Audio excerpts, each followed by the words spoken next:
Welcome to the Outer Realm with MicheleDerocher and Amelia Pisano. Airing live on the United Public Radio Network, 105.3 FM in New Orleans.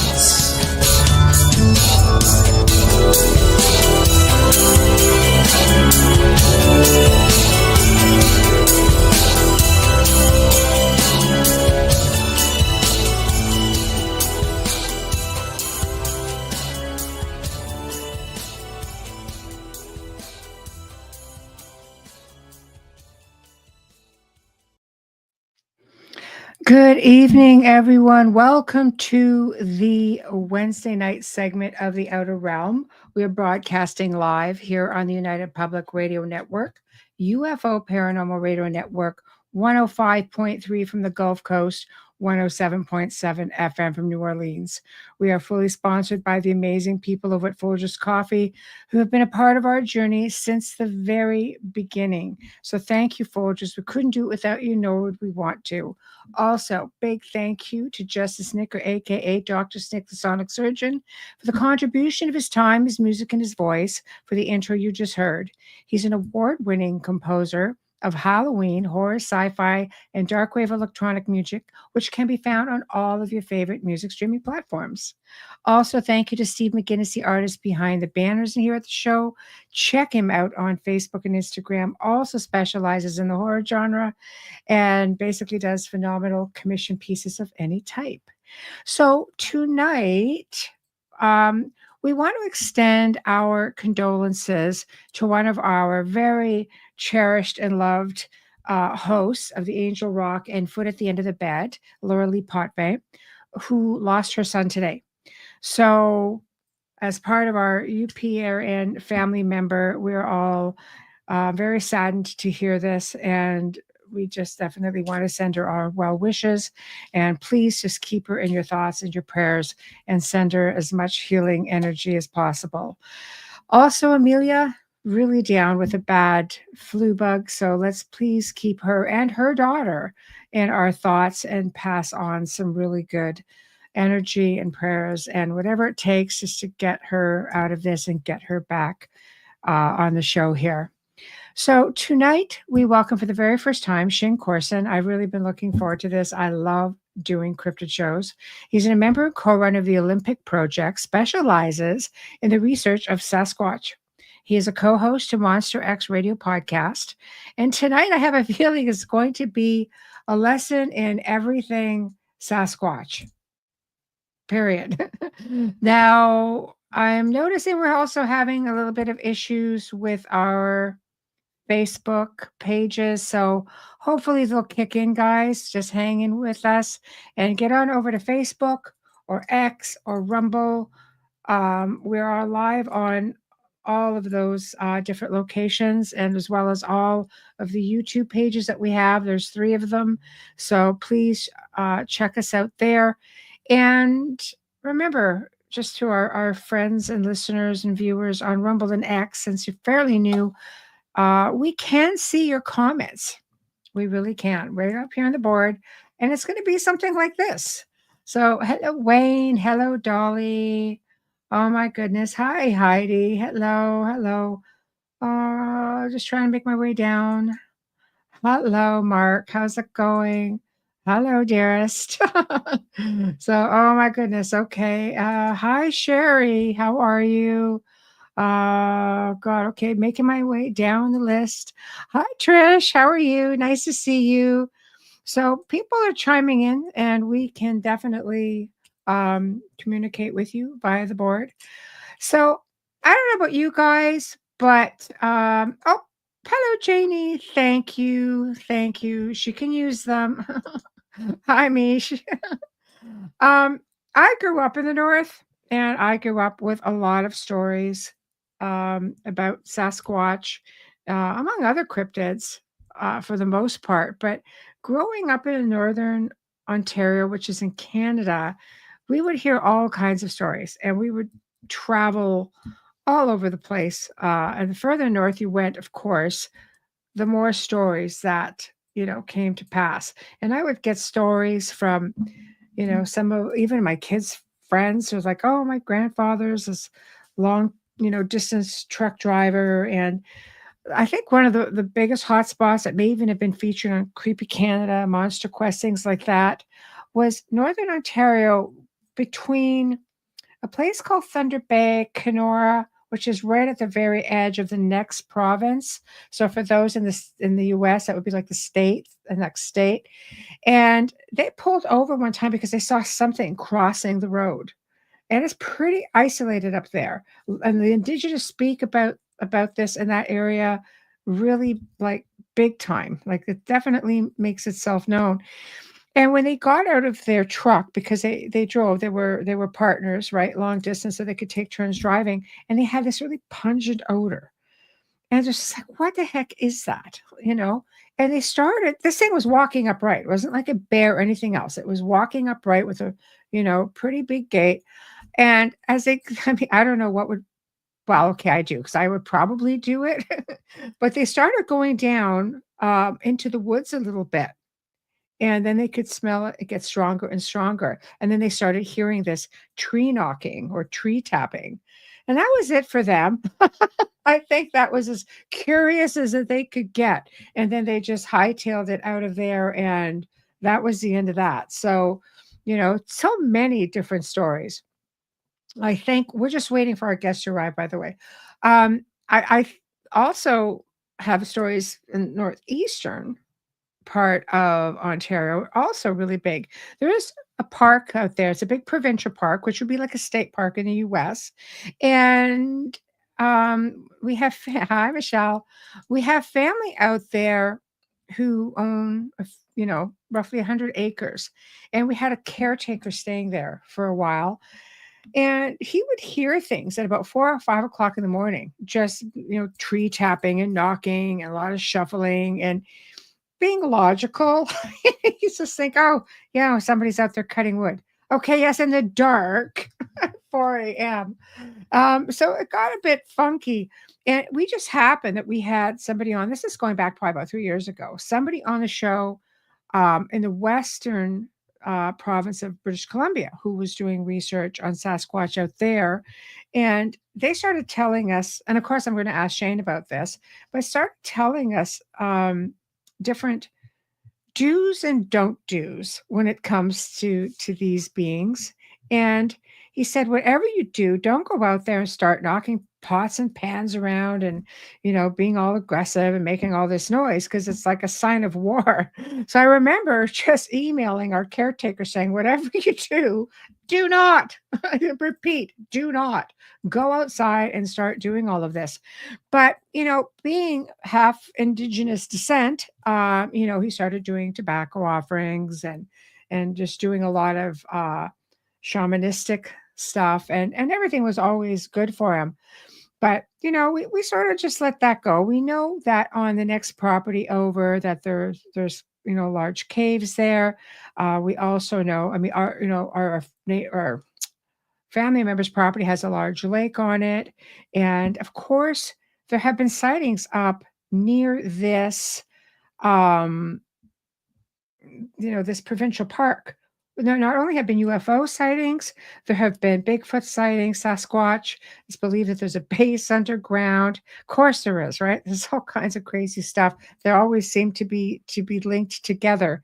So, we happened to be watching one of the real popular shows that were on at the time. I think it was called Paranormal Caught on Camera. You guys are probably familiar with it. So big shout out to them. And not too far from the property, actually, they were showing an area. It was just like, we're pretty sure this isn't too far from where the property is. And somebody captured on camera this Sasquatch or Bigfoot just walking down along the side of the road. And it's like, and that's a bit close for comfort. So, of course, we've joked, a few of the hosts here, where we're just going to like take a weekend and go camp out there and just see what we get. And I think, yeah, I don't know. So it could be interesting, but it's pretty desolate up there. And, there isn't a house on the property yet. So it's pretty untouched. And I think it would be a lot of fun. So I definitely want to get some do's and some don'ts as to proper etiquette out there, because I don't want to get ourselves in any kind of trouble or shenanigans that maybe we can't get ourselves out of. So, uh, sorry, come back to that. Oh yeah, well there we go.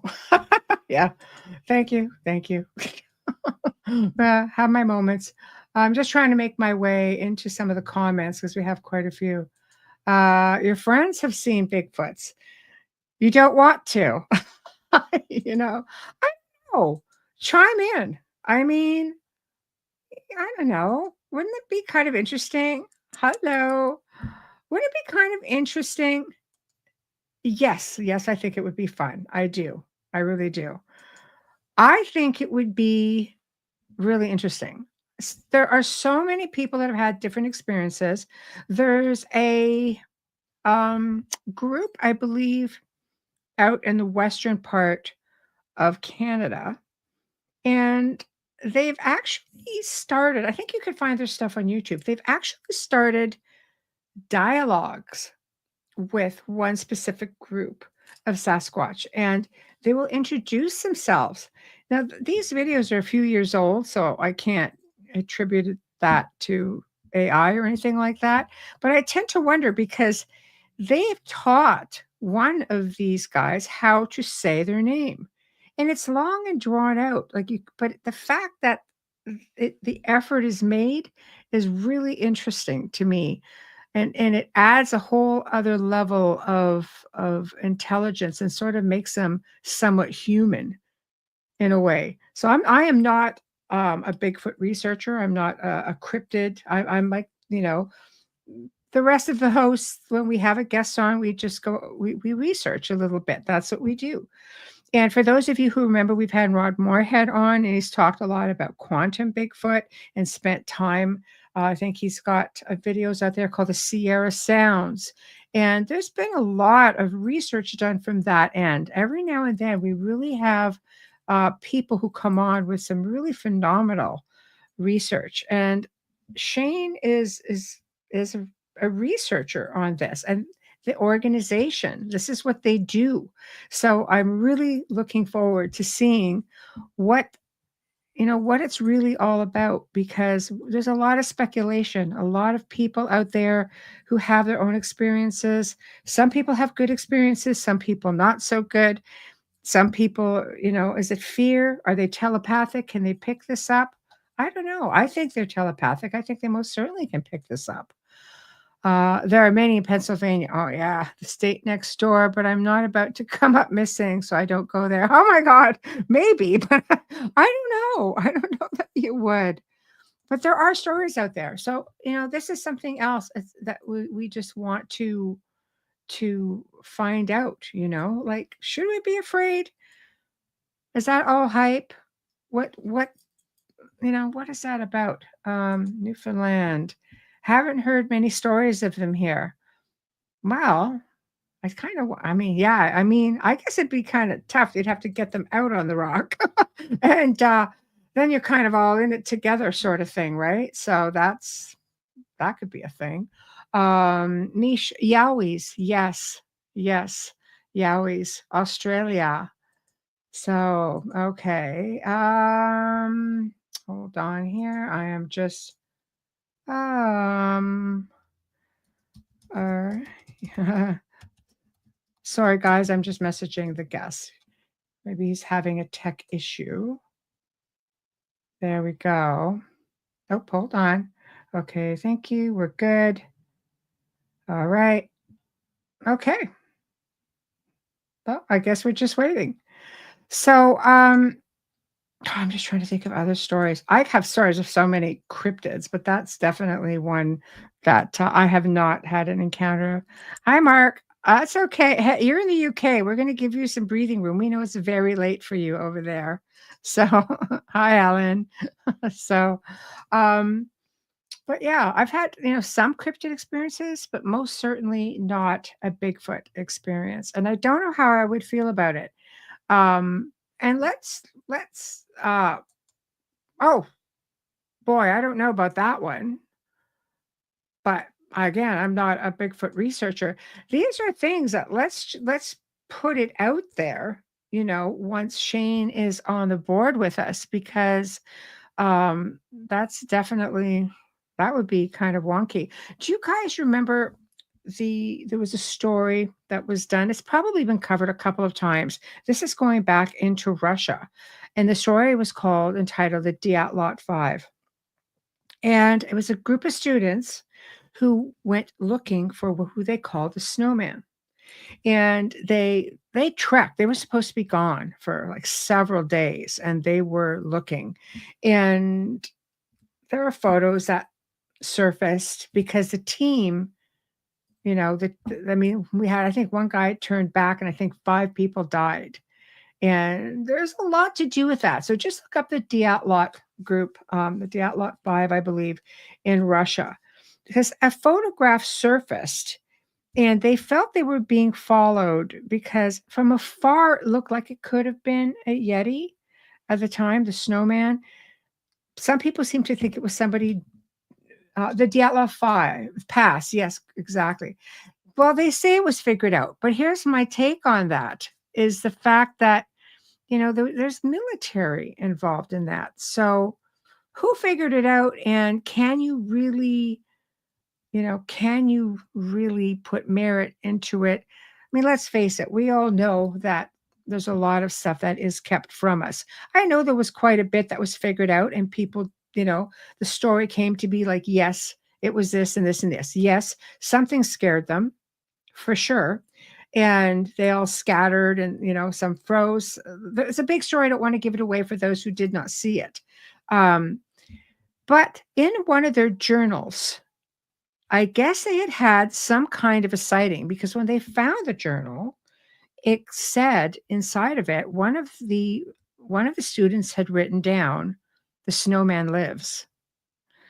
So it's interesting to see, did they indeed have an experience? And a movie. Well, that would be a curiosity. I would be definitely curious about the movie. I've seen documentaries, and I find them to be really interesting. And I like documentaries a little bit more. I find them to be a little bit more realistic per se. But who knows? So many, so many mysteries, so much to learn. I agree. So again, just waiting on our guest, guys. I'm also just waiting to see if anybody, looking like Facebook is down completely, and that's a Facebook thing. That's not an us thing. It gets very, very temperamental as well. So just putting that out there.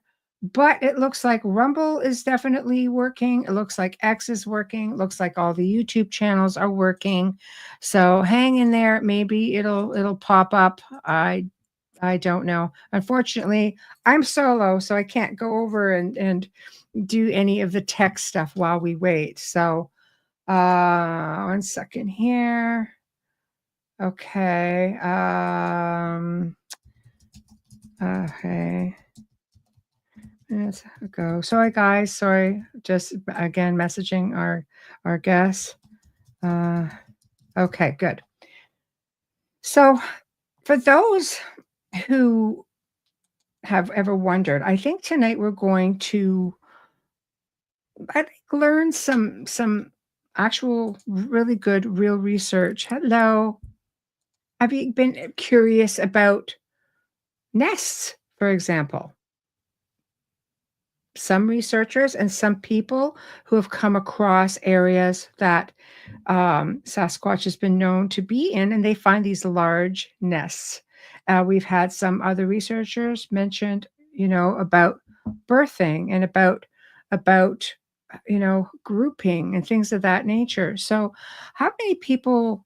You'd have to spend a whole lot of time, I think, in research to really get into stuff that deep. And I'm really looking for it. I can just see I'm just itching.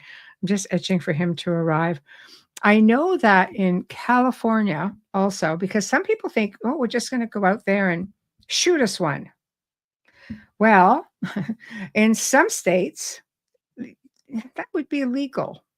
essentially it would be committing murder. You could be charged the same way as if you committed murder against a human being, which is very fascinating to me because, we know they're out there, but that kind of says the military and maybe the government knows they're out there as well.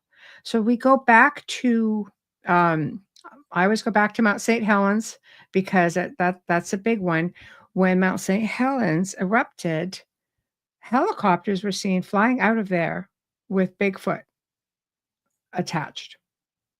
They were hauling them out of there, and I believe there were 2, 3 maybe. I've even heard as many as 4, and something happened recently as well, probably in the last 2 or 3 months, someone sent me a photo, just something they found online that was fairly recent, and they were hauling again via helicopter. They were taking one out. If the government declares Bigfoot, the logging industry would finish big money. Mm, you're not wrong. You're not wrong there. It's not murder, only hunting. You're not allowed to hunt them. It's murder.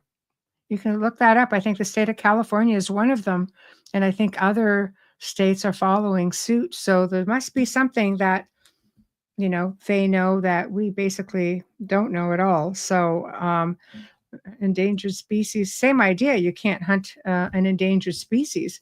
Not saying Bigfoot specifically, but it's true. You can't just go after some species if it's deemed hunting.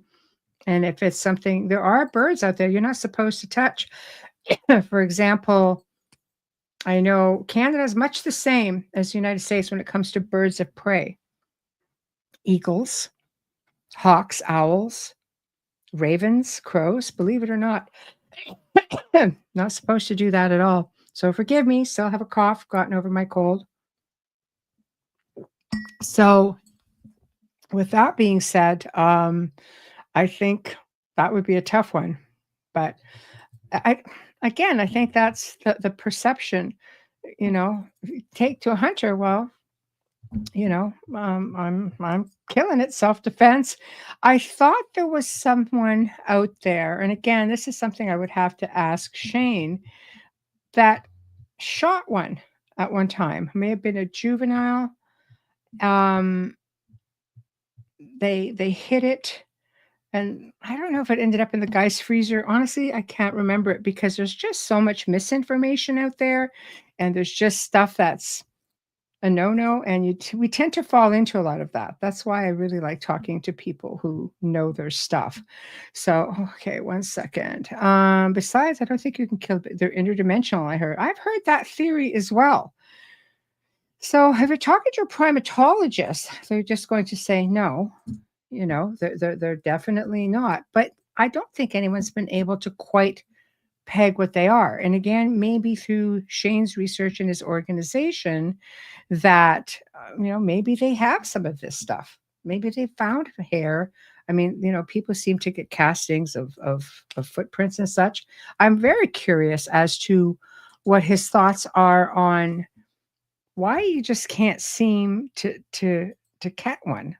When you just kind of chase after one and all of a sudden they're gone, and the footprints just stop. There's nothing. So that's a curiosity to me as well. Military have took over a big area in the Pacific Northwest. People no longer allowed to walk freely and explore where most of the sightings were. That's interesting as well. Do you think it has anything to do with the missing 411, missing 411 even? Like, I don't know.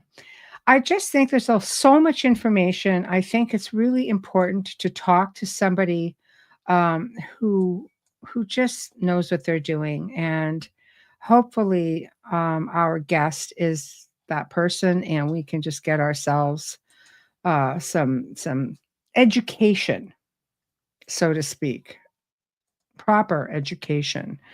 Hi, Kazan. Keeping an open mind to it all. I think that's what we have to. I think that's what we have to do. I think our fear tends to take over. Sometimes we get to that fight or flight. Many people have had Bigfoot in gun sights. Every single one of them couldn't be triggered. That's very interesting to me, Alan. Again, we're just going to get in there and get properly educated on Bigfoot research because there's just too much out there that I don't know, misinformation. And I think it's a fascinating subject. And I think that, growing up, Northern Canada, I have a lot of stories that come my way. And honestly, what do you believe? You know, the vocalization to me is fascinating, very fascinating. And I think they're quite intelligent. And I think it's going to be a great show. I believe our guest is in. Are we ready to go, Shane? All right. Welcome. How are you? Thank you, Michelle. Yeah, I had some tech issues on my end, so I'm glad to be here and thank you for the invite. Oh, pleasure. I've really been looking forward to it. I had the pleasure of having a lot of people come on to talk about Sasquatch or Bigfoot. I just find that I think it's like anything in any field, paranormal, loaded. Everybody's out there looking, but then you have those who are like super, super serious. Cryptids is a whole other thing altogether because you actually can get some very tangible stuff, even though most people might think not. So where I'd like to start, if it's okay with you, is what got you into your research of Bigfoot? Was it an experience or curiosity? Yeah, really. So I grew up in Scotland. I was born in Glasgow and lived on a little island off the west coast of Scotland called Islay. And I was very interested in cryptids then, back then, and Loch Ness Monster and all these cryptids around the world. And my mom got me involved in the cryptid world and paleontology. So I fell in love with dinosaurs and all this different stuff. And I started looking at a very young age in Scotland at cryptids in general, cryptozoology, dinosaurs, all these extinct or non-extinct animals around the world. And so that really got me interested in. And when we eventually moved to the States in '93, and I was very, very interested in Sasquatch at that time. I thought, well, here I am in California. I'm 13 years old at that time. And I knew about the Patterson-Gimlin film and all that stuff. And I thought, man, I'm in stateside now.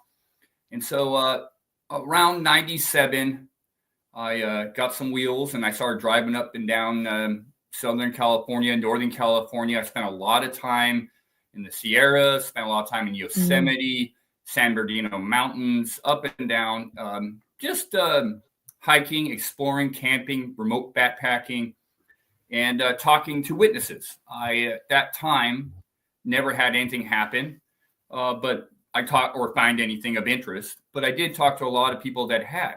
And eventually I moved to Oregon in 2008 and thought, man, I'm really in the Mecca up here. Oregon's absolutely stunningly beautiful. And did the same thing as a solo kind of researcher, investigator. And again, a lot of camping, a lot of exploring. Found a few interesting things maybe, but nothing significant.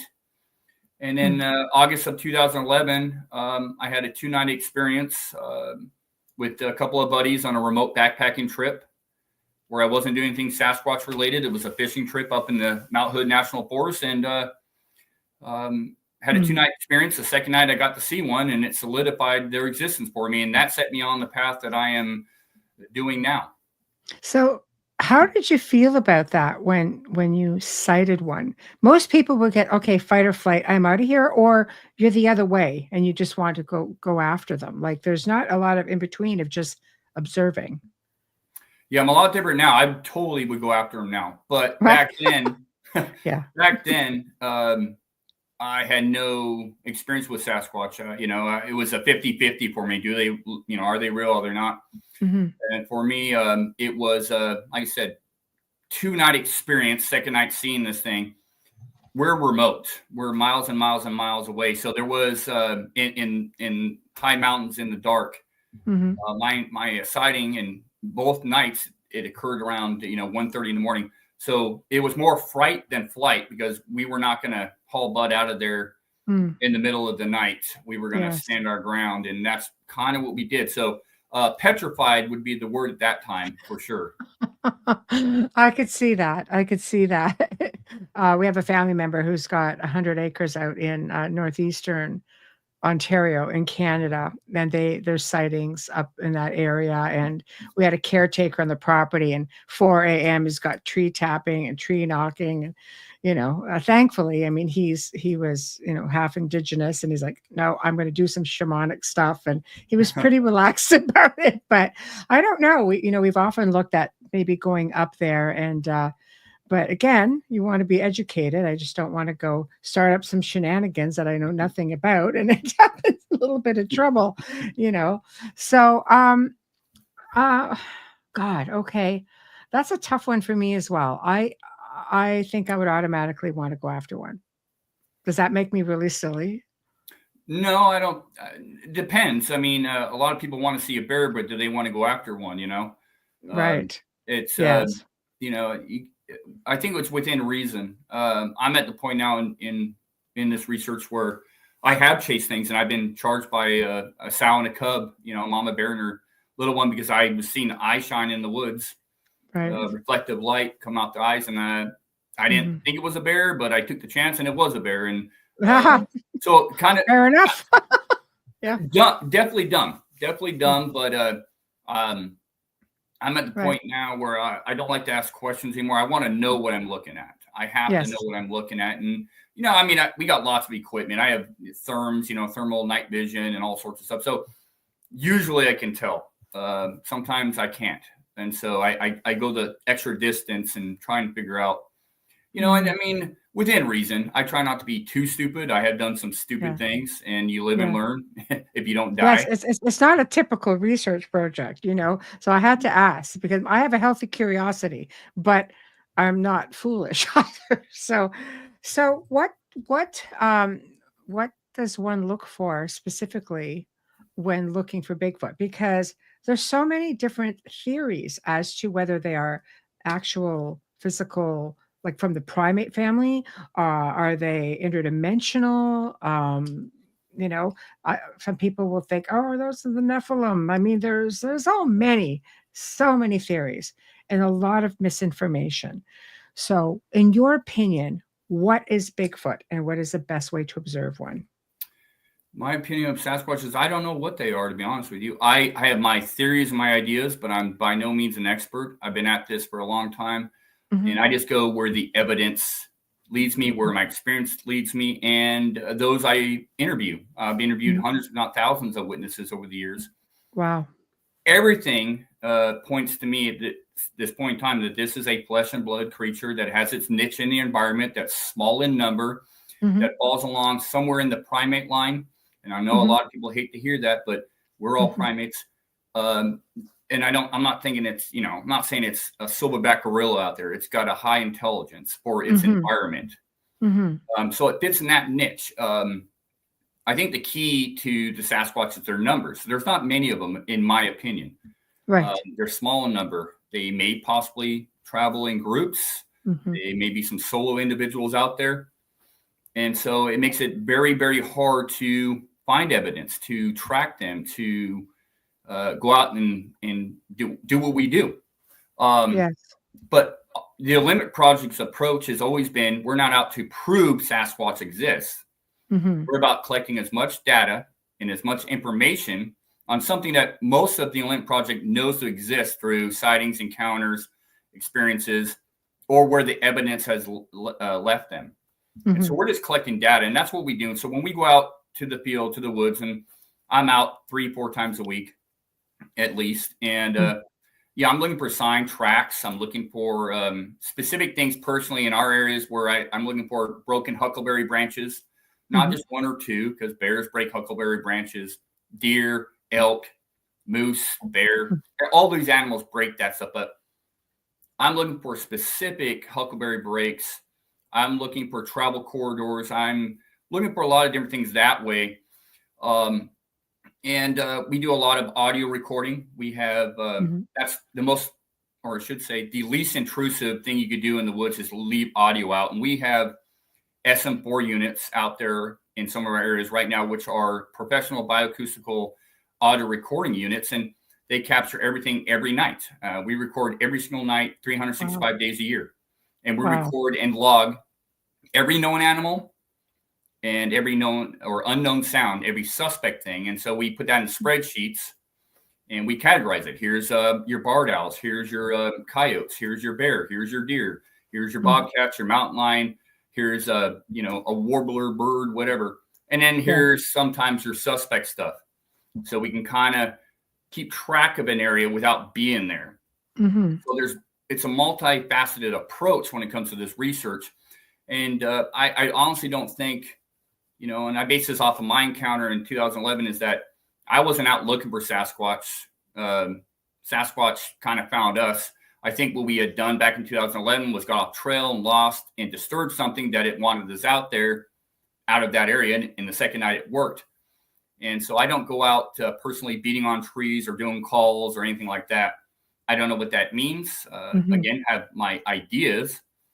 But, we approach this, that we go out and make ourselves interesting and unpredictable, and maybe something will come check us out, and we'll be ready to record that via audio, film, therm, whatever have you. And we've had some luck over the years.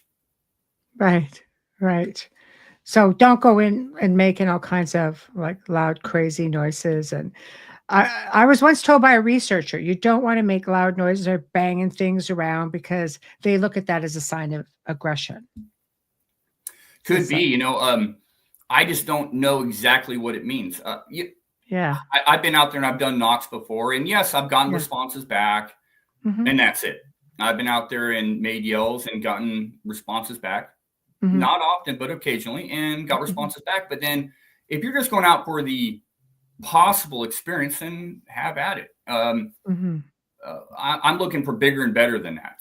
I want more visuals. I want not just audio recordings, but visual recordings.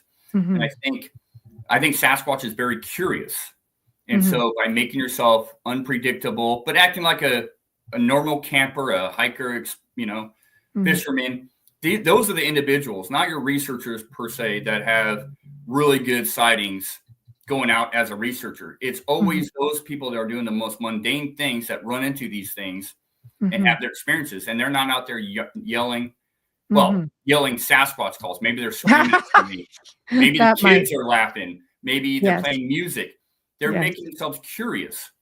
And that's what we try to do. We just try to bring the Sasquatch, if they're around, to come check us out. We've had, some good stuff happen that way. And I'm not saying there's a right or wrong, it's just our approach. Do you think perhaps there's that they use telepathy so they would know researchers are more serious about documenting them and looking for them, whereas an unsuspecting family who's just having some fun, maybe swimming, maybe making some food or playing and laughing, like you say, they would know that, oh, okay, this might be safe because we don't want to be observed. Yeah, up to this point, I'm not seeing any evidence of that for me personally. Okay. I think, again, they're just small in number, and the chances of running into these things are very small. And you're kind of like winning the lottery in a lot of ways. You might be in the general area, doesn't mean they're going to show themselves to you. But said over the years, been at this a long time, we've had stuff thrown at our camps. We've had, I personally haven't, but I've had other members have visuals of these things. We've had trees pushed over. And so we're there, we're putting ourselves out there, but they always have this ability, this uncanny ability, like other animals do, and other things do, to stay just far enough back where you can't see them, but they can make their presence known. So everything I've seen yet, I've not seen any evidence that they have the ability telepathy. I can't pronounce it. But I keep my mind open. I'm never closed-minded, but to this date, not yet. No, everything we've seen so far is that, and the reports we've taken and the people we've talked to and the things we've witnessed is that, these things act like they belong in the environment. They supposedly raid trash cans. They throw rocks. They defecate. They leave hair. They quite possibly make nests. They travel in groups sometimes. Sometimes they travel solo. They predate upon deer and elk sometimes. They forage. They have a niche. Specifically, I would assume in Canada and the Pacific Northwest that fits that environment for that particular animal, that particular thing out there. They have a niche in that environment that they're filling, and they fit in there perfectly. So what type of things do you see when you're going out there? Like you speak of nests and obviously animals like food sources. What do they like to eat? Like what, can you leave offerings like fruit, but fruits, apples, things like that, for them to come over, or half a rack of lamb, or I just, so, because I mean, that's a big thing too. You're out there picnicking, you just might end up attracting, don't throw the apples. They'll throw a rock back at you or something, but no, kidding. Yeah. So the Native Americans talk about the Sasquatch, especially in Oregon. When I lived down there, I did a lot of research in the Tillamook forest area, and the natives down there in the Halem River area talked about the Sasquatch stealing their fish, their catches, whether they were hung or in the river. So I definitely think they take advantage of not just shellfish, but also fish in general. But we have a plethora of food up here that I think, again, I've never seen a Sasquatch pick something up and eat it or whatnot. But through experiences and eyewitness testimony, whether it's fungal growth like mushrooms, whether it's skunk cabbage, whether it's frogs, salamanders, deer, elk, I think they're omnivorous. I think they have a wide range of foods that they can eat. And they just do just fine with the amount of plants up here, the huckleberry, the salmonberry, the Oregon grape, the salal There's tons of food up here year round. And I think they move transitory up and down these mountain ranges, just like the elk do. And they probably follow the elk. They get out of the snow level up high and move down low to the valleys. And that's where you get a lot of your roadside crossings and a lot of your sightings in general is when they come down these lower elevations to get out of the weather, but also to find food. And so I think that's what do they eat? I think is what don't they eat is the bigger question. What don't they eat? And so there was a second part to your question there, and I forgot what nests. Just nests. Grouping. Yeah. With the nest, we were led to these nests in 2015 by a timber surveyor. I didn't know anything about nests, and this timber surveyor been at this job for 27 years. Marking timber cuts in remote areas. He's run into bear and mountain lion, and you name it, and he's seen it all. But he came across these ground nests, and they're large ground nests. They look like giant eagle's nests, but much larger, made out of fresh huckleberry and nothing but huckleberry, with larger boughs on the bottom and thinner boughs on top in an oval bathtub shape in large numbers. You're talking about 7 in one area and 3 in another area. And so I definitely think, based on how these nests were made, how far some of these huckleberry boughs were transported from, sometimes 30, 40 feet away where they were brought, and then the nest was kind of formulated into that shape with a huge impression in the center where something heavy and big was laying down. And all the nests were of various sizes. You had smaller ones and very large ones in V formations, where you'd have a point nest, which would be the larger nest, and then the bigger nest on the outskirts, V formation, and the smaller nest in between, like they're protecting something. And the nest aside, the hair out of there, we've had it looked at through, microscopes. Through different, whether it's veterinarians or Dr. Jeff Meldrum and other labs. Yes. It's primate hair. There's no doubt about it. Whatever made these nests left its hair there. Wow. And so it's primate hair. Primate indeed. Yeah. Oh yeah. We tried to get some of it back then, looked at through eDNA, environmental DNA, but back then you needed like a follicle or something. So and it was older. By the time we got out to these nests, they were probably made between the months of February and March. They weren't found to May of 2015. So everything was degraded. So to do any DNA on the hair was not really possible. Now everything's advanced, and I think you can do DNA on hair now. I think and the key characteristics of this hair is that it lacks a medulla. If you think of a pencil, that would be the lead through the pencil. That's what the medulla would look like in hair. And this suspect hair, this hair that doesn't match any known animal, has no medulla. And that's a key characteristic because that's been found in hair like this has been found in California, Washington, Oregon, Montana, Idaho, Alaska, British Columbia. And this hair matches each other. And under a microscope, it has red pigmentation. Most of it does. Not every single hair found has this. But what's fascinating about the red pigmentation is that a lot of people report seeing a cinnamon color to a reddish colored Sasquatch. You know, and a lot of these nighttime sightings where people are saying they're black, they could be more red. You know, and I definitely think, you know, just like black bear, you have 5 different variants of black bear. You have your black bear, your cinnamon, your blonde, your blue, et cetera, et cetera. I think Sasquatch is much the same, depending on the environment and where you find it. So there's a lot going on with the Sasquatch research.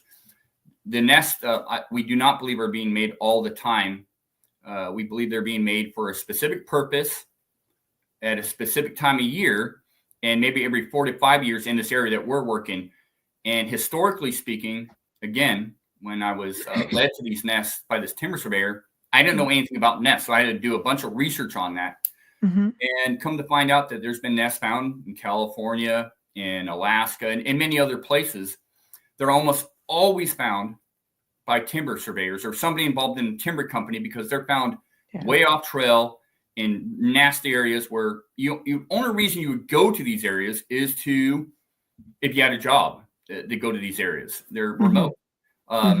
Robert Alley Alley's a researcher, and he's written a couple of books, one called Raincoat Sasquatch. He has a magnificent photo of a supposed Sasquatch nest in his book. And it matches the nest that we were led to discover perfectly, but made out of different material. And that was found in Alaska. So there is a history of nests being found, but rare, just like the Sasquatch, and not found all the time. But when they are found, they're found by usually somebody in a timber company. Wow, fascinating. Do you think they're migrating back and forth, or do you think there's like several pockets? Because I'm sure they could go quite a distance. Yeah, I mean, if you look at, like, say, mountain lions, for example, like a male mountain lion has like a range of like 200 miles. I think the females are like 100 miles. So that's a huge range. That is. Yes.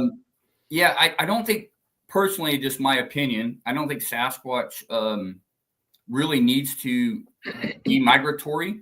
Could they migrate? Sure. I think they'd be seen a lot more if they were migratory. I think they're more, like I said earlier, transitory, where they move from elevation to elevation, depending on the food sources and the weather.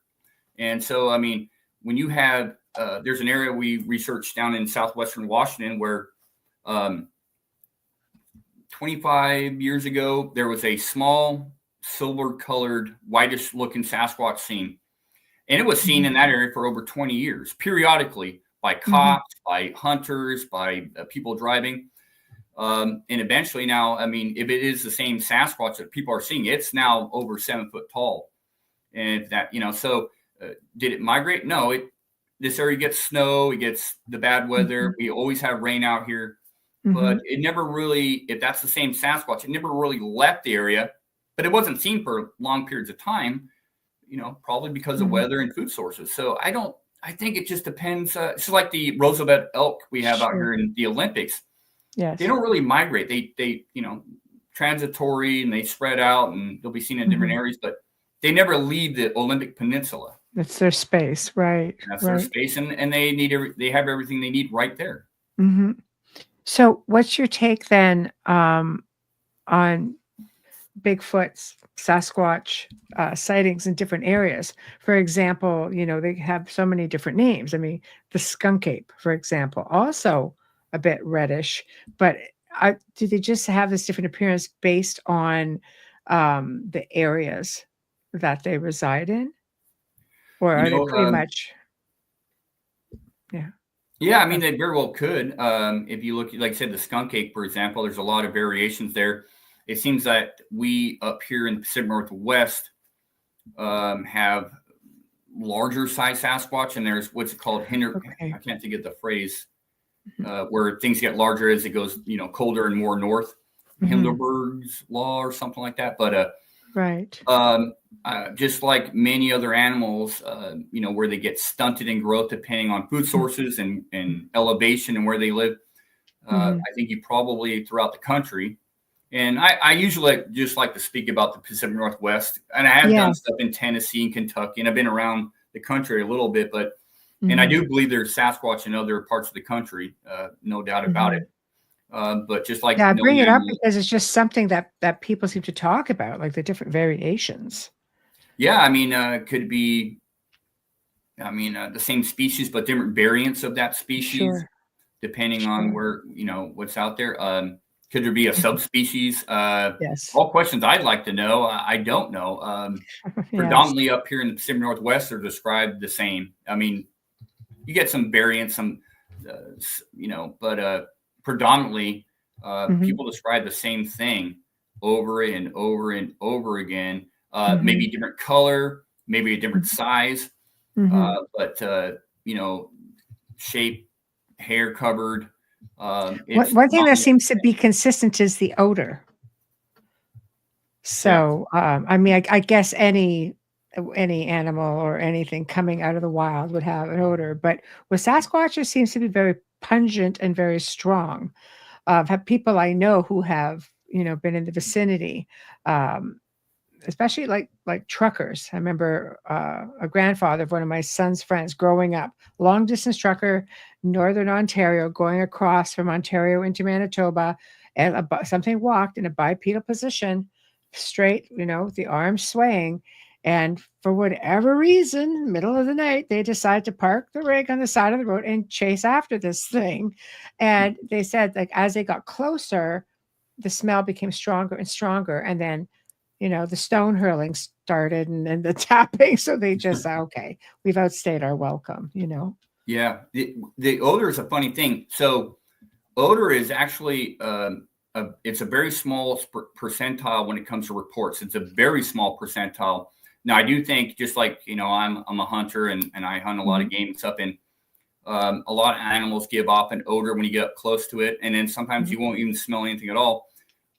To date, I've had one or two experiences where I've smelled something I can't explain.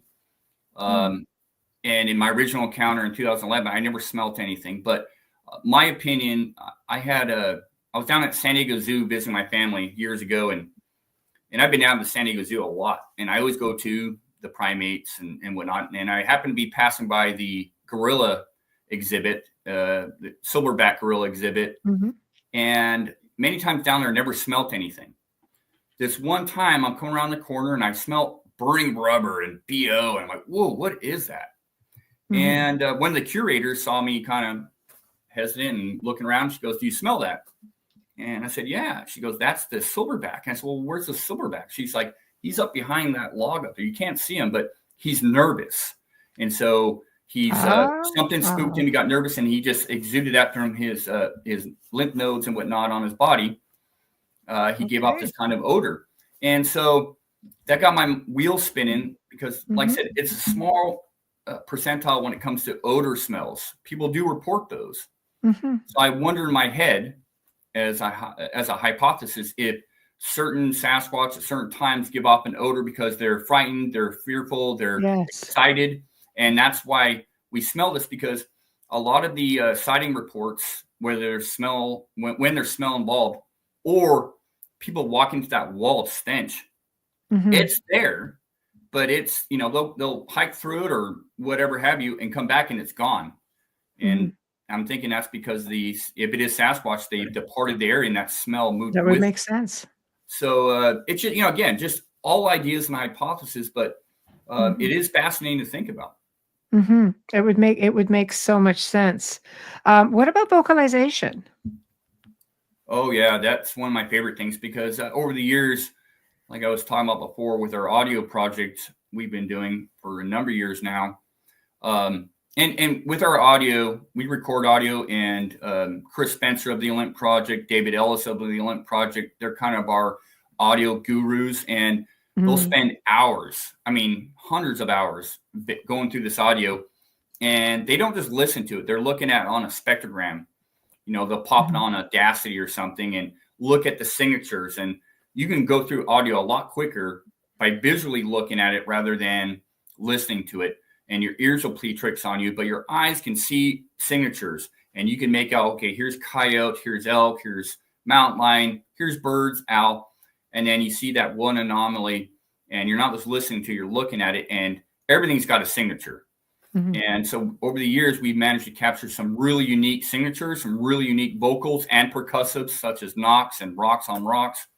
And so with Sasquatch, I think they're predominantly quiet. I think they're very quiet, and there's a reason for that. But when they do vocalize, it's for a reason, whether it's a whoop or like your Ohio howl, where it's a long, undulated howl, or when they're knocking on trees or and whatnot. There's a reason for everything they do, just like most animals and people even, Yes.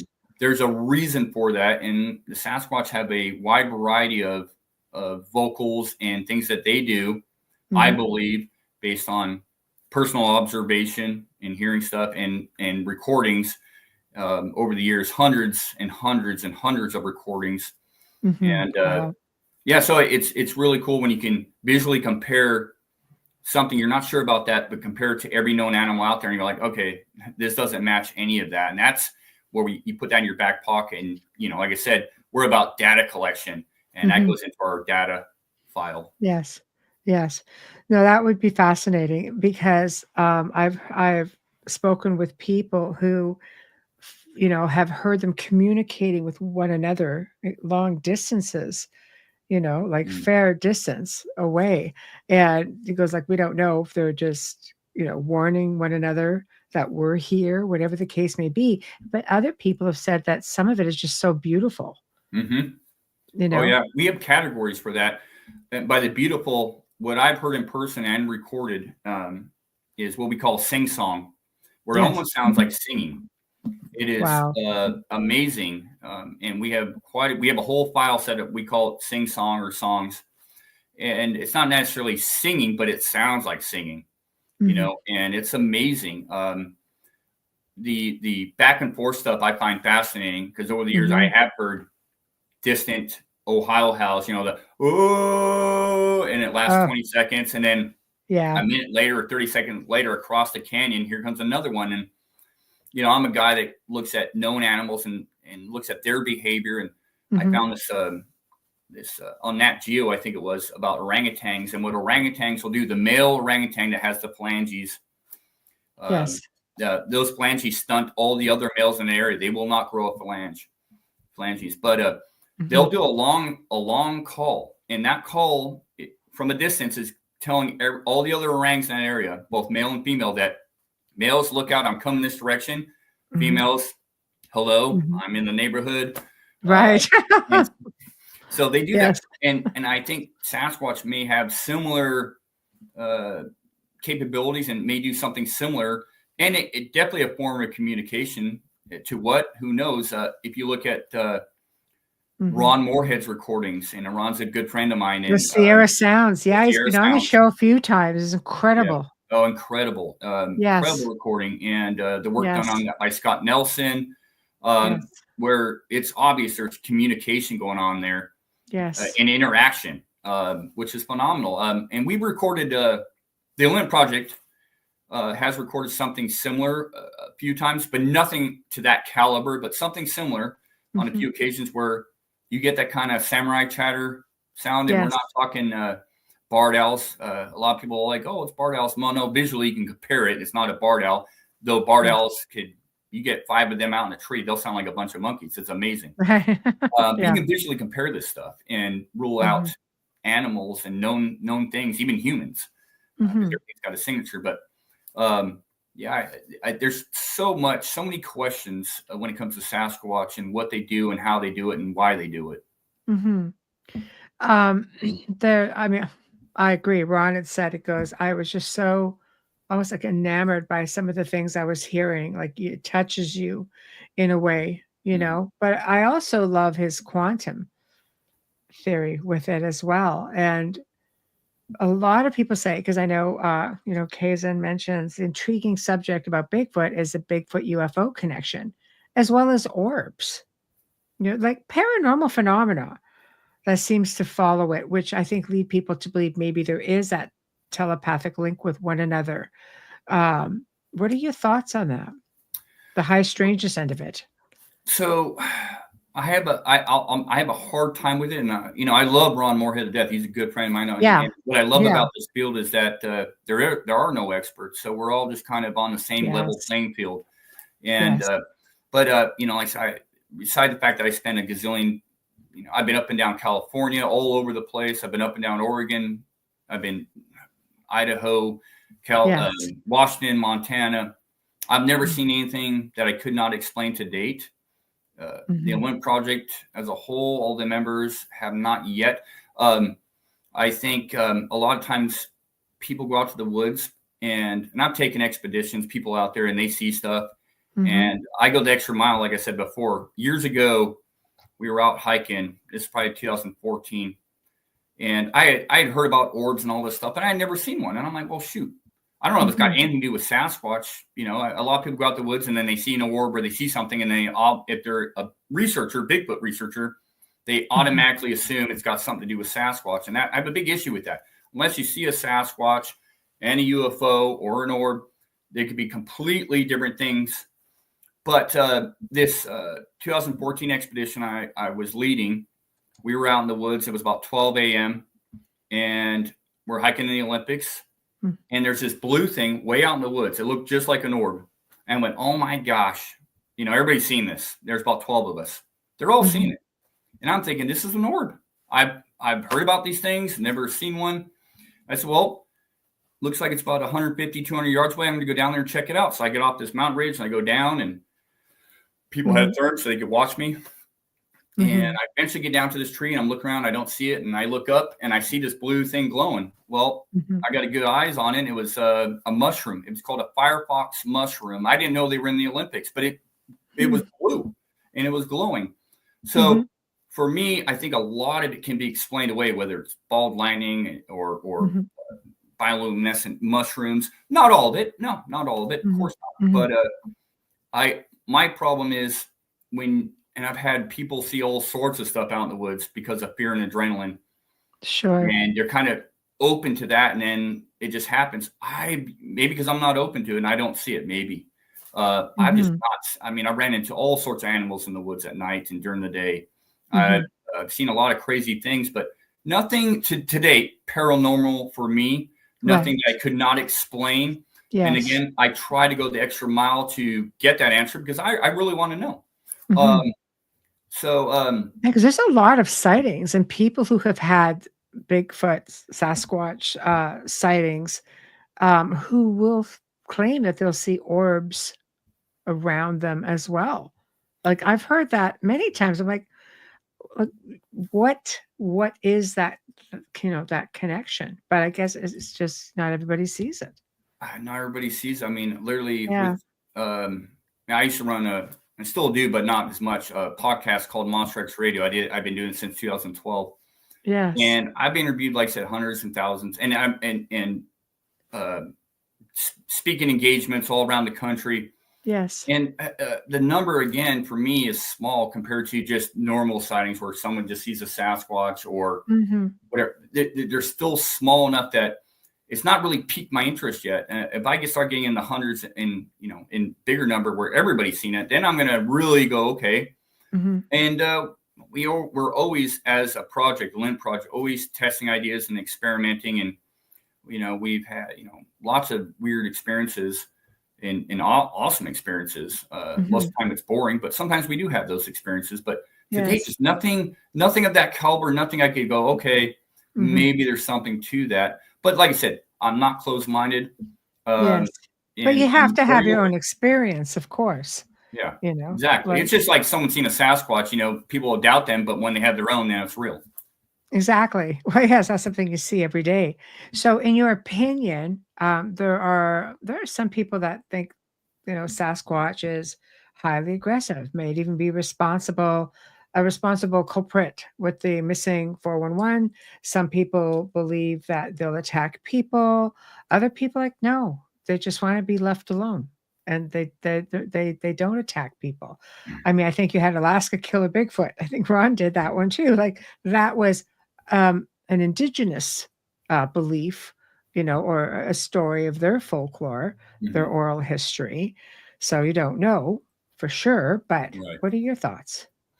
I think predominantly, pardon me, I think predominantly Sasquatch is not very aggressive. I think you got to define aggression. In 2011, when I had that 2-night experience, we had rocks thrown at us. I would have told you that was aggressive.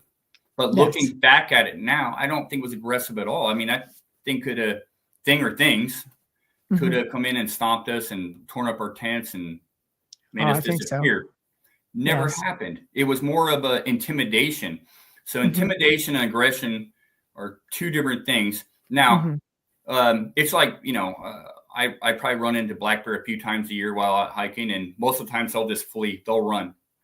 Every once in a while, they'll kind of stand their ground, or they'll stand up and look at you, or they'll bluff charge you.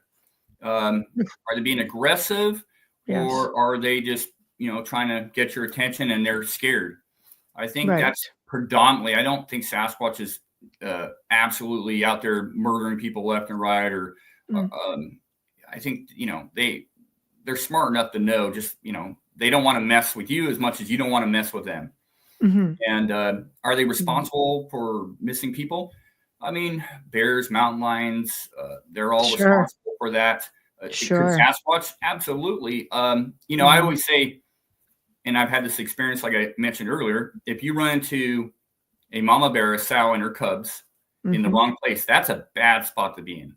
Now, That's imagine walking in on a Sasquatch mother and her little one. oh I don't yes. know what that would be like, but that could be a bad situation. Or you Yes. got a male that's very territorial, just like a Hmm. moose. I mean, a moose Like is anything. one of the nightmare animals. You don't want to run into the Oh, I wrong I time of grew year. up around moose. They're Yeah, big. They're big. Yeah. wrong time of year and everything else, and they got that Oh adrenaline, and yes. and that's a bad spot to be in. So just Yes. like known animals and stuff, you have a healthy respect for them, like I do Yes. the Sasquatch. I don't fear Sasquatch, but I have a healthy respect for them, just like I do every other Hmm. known animal out there that I know that can cause me harm and could hurt me, Hmm. um, could predate upon me. And so I think Sasquatch, and again, small in number. I think they're small in Hmm. number. So those experiences are very rare, but has it happened? Probably. Could it happen? Possibly. Hmm. So yeah, I mean, there's definitely a window there. Hmm. Have you researched or heard at all about the Sasquatch, and of course, dogman sightings down with the land between the lakes down in Kentucky area? Yeah, Is it Kentucky? yeah, I've been What? there. Yeah, What? Kentucky, Tennessee. So, what are your thoughts on that? Because you're looking at a lot of, Native American stuff there, their belief system, a lot of eyewitnesses. What do you do with a site like that? Or is that just a propaganda site? Is that just, again, there's just so much misinformation. Like, what are your thoughts on there? Because you've been there. Yeah, with the like specifically land between lakes The and like area, dogman and stuff. the folklore, Sasquatch against Dogman, all aggressive. Sasquatch is, predominantly in one area, all aggressive. Dogman is predominantly in another area, all aggressive. I'm just like, wow. Yeah, see, there Yeah, we go. You just brought it up. Yeah, yeah, no. exactly. There's only been one report in all my years up here in the Pacific Northwest where someone's claimed to have seen a dog man. One up Wow. here, Wow. and it was kind of like iffy, maybe not. Hmm. Land between lakes. I have family that lives out in Kentucky, so I got to go out there. I didn't spend much time. I used to know Linda Godfrey, the one that Yes. I had her on my Yes. Montreux show years ago, and she Yes. really made the Beast of Bray Road. She put it on the map. And I noticed Yes. after she came out with her books and stuff, the amount of sightings started to increase. And I've again been around the country, and and not again, I'm not talked to a whole lot of people that have claimed to seen dogmen. I know listen to podcasts and that. I do. Maybe there's something to it. I think a lot of it, just like a lot of Sasquatch sightings or misidentification. Was it Louisiana? You have the Rougarou, and then you also have an older legend called the Hide Behind, which is described kind of dog-like and a tail, but it used to hide behind trees. And I used to think, well, maybe.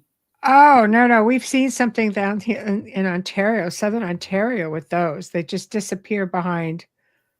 Yeah. So what's going on? I don't know. Oh, boy. Well, Yeah. I don't have a whole lot of experience with that stuff, dogmen and all that, because I try to stay in my lane. Sure. Unless I run into one, and then I'll get back to you. But well, I just found it interesting because there seems to be a crossover where these two species just tend to clash. And there have been so many eyewitness reports that have come out. I wanted to ask if it was an area that you had been in and what your thoughts were on it. I mean, I guess too, with the Beasts of Bray Road, it's like anything. When you bring a certain area or topic out to the public, then that's it. After that, everybody heads out there. So will it increase chances of sightings, not just with that, but with anything? I'm sure when you guys and Ron all started talking about the Sierra Sounds, I'm sure people started flocking out there as well, because it was done in a very positive way. So, I think people just felt, well, this might be a safe place to go and have an experience. But, more people that go out, you're going to increase sightings most likely. Yeah. I mean, that would be logical. Absolutely. You're going to get more sightings, or I guess the yin to the yang, there would be get less sightings because you're pushing these things further and further away. Yes, sure. Yeah, but which could happen. For sure. Yeah, it's for me, I think a lot of the sightings, like I said, whether it's Sasquatch or supposed dogmen, all that, a lot of them are misidentified. Some I've heard some incredible reports over the years that you can't throw out the window. You can't, by credible people. So what that is, and then the correlation or lack, I don't know. Yeah, it's fascinating though. Yeah, well, fascinating for sure. I think it's just something that until somebody actually, gets regular interaction with one specifically, I hate to say the word capture because it just is so inhumane, and there are people out there trying. So what are your thoughts of when somebody's out chasing one, for example, one's out running, all of a sudden everything's gone, just no clue where they are, and even the footsteps are just halted? Again, so I've had this experience where I couldn't find, but being one of the unique things that I've tried to do over the years, and I've been taught by professional trackers and guys, is that everything leaves a trail. You just don't know what you're looking for. And I found that the hard way. I found impressions in an area in northwestern Washington years ago where I found these 16-inch tracks, and they were amazing. I mean, there's some nice trail, the best tracks I've ever seen. Yes. Crossing a old logging road, and then they seemed to disappear. But having pursued it, no, it just didn't leave tracks. It was, you could see broken branches and this and that. So again, you can track something for a certain amount of time, but then you'll probably lose it if it's in some thick stuff. So I don't think things just disappear. I think it's usually pretty explainable, and a lot of times people just don't know what they're looking for. And I used to be that guy, and I'm not even an expert, but I do this with deer, blacktail, which they call the ghosts of the woods, because they're there 1 minute and then they're gone. And you lose track of them, whether it's bear or elk, mountain lion, tracked them all, hunted them all. Animals are very good, let alone something that doesn't want to be found, like a Sasquatch, at disappearing real quick. And we're always looking for perfect impressions. We're not looking, most people aren't looking for knuckle impressions or hand impressions, or something that can crawl, like the Sasquatch. No doubt they can crawl. They can get down low. We're always looking for a 6 to 7, 8 foot tall thing. No one's really looking up, and they're not looking down enough. That's true. And I've, through thermal, seen these things through thermal, and they're on the ground. I mean, nowhere where I expect them to be. And their movements are so fast. It's incredible. And for such a big girth and weight, that is very fascinating. It is, but that's what they do, and they're perfect. They're ninjas of the woods. They're perfect for their environment, and they've been that way. I think for for eons. So I mean, it doesn't amaze me when people say they lost tracks and stuff. I mean, first of all, was it a track? Was it definitely a Sasquatch? And if it was, let's figure out where it went and how did presumably disappear, or did it conceal itself? With Roger and Bob in 1967, Patty apparently walked up and then circled around on top of the hill and was watching them while they were down doing their thing down below. It never left the area. It just circled around, and they eventually lost the trackway. Yeah. So the hunted becomes the hunter. Exactly. Yeah. Sort of thing. Yeah. I think we have, getting into, the forests and such as well, especially when you're going deep in. There's so many caves and maybe underground caverns that we don't see it. It's under the canopy. It's just under the brush.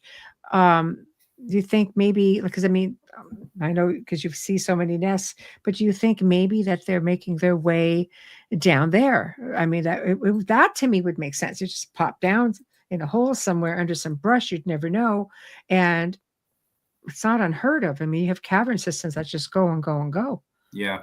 Yeah. I mean, up where we research, we vetted this area pretty well. There's nothing that we've come across yet where we'd say there's underground tunnels or that. I mean, there's places up Mount St. Helens. I've been all around. There's caverns and everything. The problem with those is that once you enter them, a lot of those, there's one way in and there's no way out. You got one way in, one way out. So you're cornering yourself. And a lot of people do trek into some of these caverns. I think there'd be more evidence. Certain parts of the country, I know I got friends in Pennsylvania that has a tremendous tunnel system and cavities and all that. Yes. That would be where they have ins and outs and all that. That would make sense to me. Sasquatch is seen both during day and nighttime. If they were spending a lot of time in caves, I think they'd be they wouldn't be out as much during the day because of the sunlight. But it's a possibility. Up in this area we're working, there's really no, and I've had archaeologists up here and geologists, and we don't have, where we're researching specifically, we don't have that subterranean features or anything like that. What we do are really high mountains, valleys, and stuff. I mean, you can disappear real quick, but certain parts of the country, and do they utilize those periodically? Why not? I would. Absolutely. Absolutely. I know when Mount St. Helens erupted, there's all kinds of photographs and eyewitnesses that saw military taking Sasquatch out on helicopters. They were just dangling and gone, and they were gone. Yeah. So that's another one where I've done a lot of research on it, and I'm not sure where I fall in that. It's either it happened or it didn't. Well, we have somebody in our chat room who worked for the emergency services that they were calling in, and she witnessed it. Yeah, she goes, "That happened. I saw it." I'd love to talk to you. Yeah, because the few people the people I've searched out, it's just led me down a rabbit hole to nothing, unfortunately. Oh, yeah, I'll ask her. She's not in chat this evening. Okay, I'd love to. I've heard lots of rumors over the years, and two of them I've looked up turned out to be completely false, unfortunately. And I'm always looking for, because that's been something talked about for years and years and years. It has been. And I remember talking about that on the show one time. She goes, "Oh, no, I saw it. I was part of something, the emergency services," or I can't remember the exact story. I'm like, what? Yeah. Oh, I'd love to talk with her. Yeah, absolutely. Yeah, it was fascinating, so we definitely, that's a thing, but I'll try to connect you next time I catch her in the chat room. So with that being said, I was just talking a little bit before the show, California, and I'm not sure if your state does the same thing, but there's a no-kill law. So you can't, if you kill Sasquatch, essentially you could be charged for murder. In California? That's what I was told, yeah. And other states are following suit. Yeah, I think Washington State was the first. Skamania County passed the no shooting thing. I don't know if they can actually hold true to that. It's more of honestly, it's kind of a gimmick. It's a law, but California, I don't know. I lived in California for many years. I don't know if that's because you heard Justin Smejas supposedly shot one, and I know him, and he supposedly shot 2 of them. That was the whole Melba Ketchum study and all that, and the Lynn Project was involved in that. And there was, it's not been proven to exist yet. And so there's not really anything, unfortunately, because I'm not about killing one, but there's unfortunately, I don't think anything anybody can actually do, even if somebody shot one and proved it, because they could claim a lot of things. Well, it was coming at me. I was, For sure. And that's unfortunate because I think these things have been shot at and probably been shot before over hundreds of years. There's many pioneer stories and other stuff over the years that where these things have been shot at. 8 Canyon, 1924, that example where Fred Beck or one of the miners, I think it was Fred Beck, shot at it and it went down into the ravine. It might have died or it might have left off. Wow. But when it comes to the laws, I don't know if California has that. That would be news to me. And but I just don't know how they would actually follow through with that. That's what I was told by some guest who was on the show. It goes, no, you can't kill them in California, and other states were following suit. I know there's the name eludes me, but I know there is a show that's out there right now, and I guess they, even when they're researching and looking for Sasquatch, they can only go past a certain boundary because the military has it's fenced in or they've got it marked. And because there have been a couple of times where Sasquatch is just high-tailed it in there. I mean, if you look at native, just like a lot of things, they know where safety's at. When it's funny, I'll go out deer hunting. Before deer season, I'll do scouting, and I see bucks and deer everywhere. Come deer season, you can't find them. They just know, and that goes with Sasquatch. I mean, if you look at, there's a lot of areas up here in the Pacific Northwest and Canada where I know in Washington where they have watersheds. I can't enter that watershed, or it's Native American res land, and you can follow tracks, but you can't go past that. And so I would assume Sasquatch knows its boundaries, where it's safe, where the lack of people are, and where they won't be pursued. Just like most known animals. I mean, a lot of the biggest deer up here in some of the largest watersheds, and we're not allowed in there, and they hang out in there. They know exactly. They're just looking at you, giving you the stink eye from the other side. Yes. Super smart and good for them. Yes. Oh my gosh. So there's which president was it? Who was the avid? Was it Roosevelt or Truman? Yeah, he was quite the adventurer, and apparently he had an experience too, didn't he? Yeah, he wrote a book where he included about 2 individuals, 2 fur traders or fur, they capture animals for the fur and whatnot. Some speculate that he was actually one of the fur traders, like it was an autobiographical story, right? But others say no, he was just retelling a story about these 2 guys, and apparently one of them was killed by a Sasquatch, beat up to a pulp, and that's in his book, and I forget the name of the book, but he's got quite a few really cool stories, and was definitely an adventurer and a conservationist, but definitely an adventurer. Yes. Alan says, I think you mentioned this earlier. He's heard testimony from people who said they were hunting, aimed guns on Sasquatch, but simply could not pull the trigger.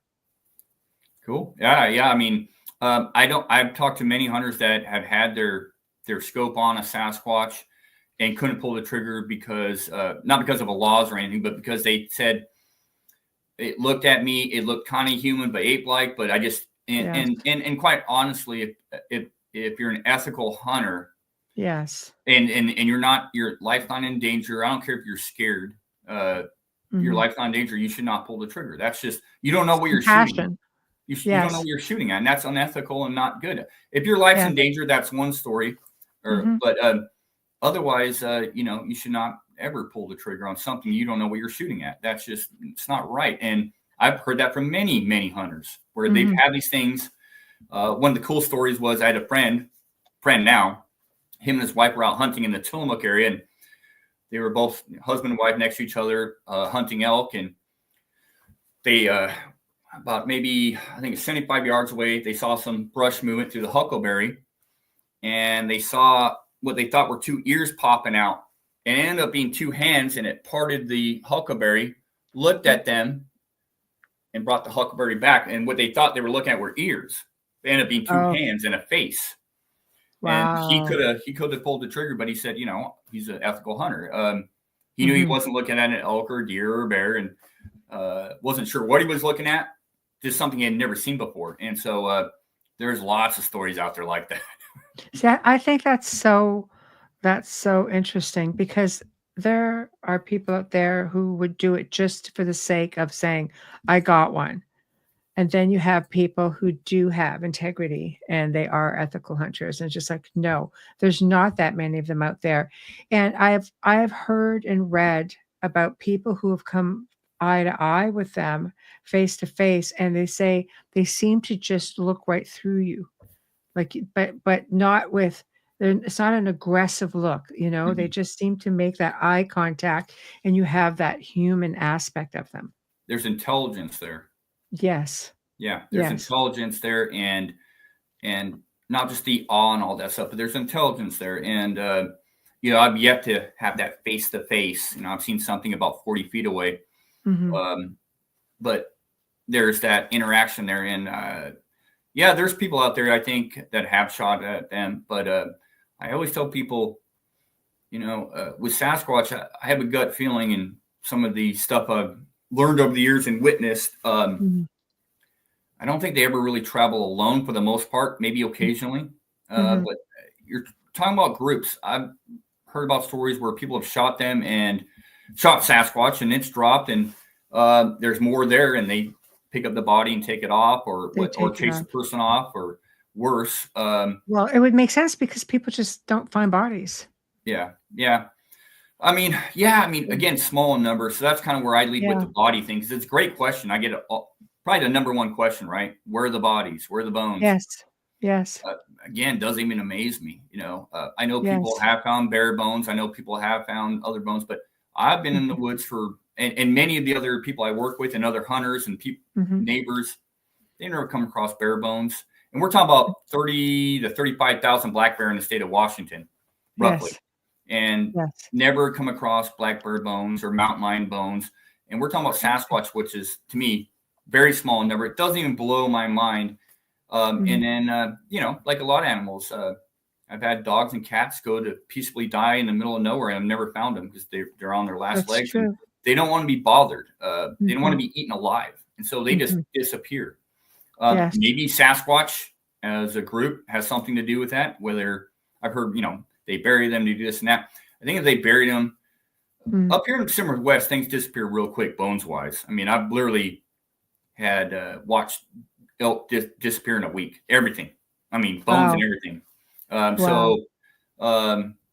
And they're not buried. They're just, you know, between soil and all the other animals, porcupine, you know, birds, bear. It just blends in with nature, environment. So, but they're having, you know, and then you have to have somebody out there that kind of knows what they're looking at. You know, if you come across a bone or something, even if it's a big bone, they're like, oh, that's probably an elk, and, you know, big deal.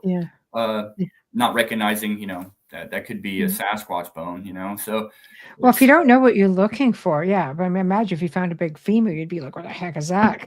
Yeah. You know, it's one of the things I love to look for, you know, is I'm always looking for bones, because I do believe Sasquatch has passed away, and there's got to be bones out there somewhere. It's just a lengthy task in such a broad and big area. So, well, what other types of, do you ever have any other interesting finds pertaining to Sasquatch when you're out looking?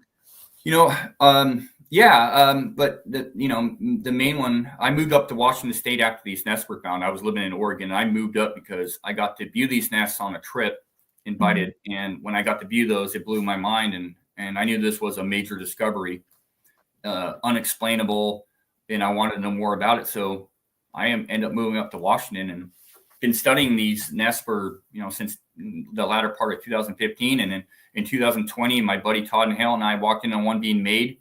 almost got eyes on what was making it, but a brand new nest after looking for five years for, to date we've got 24 nests that have been discovered.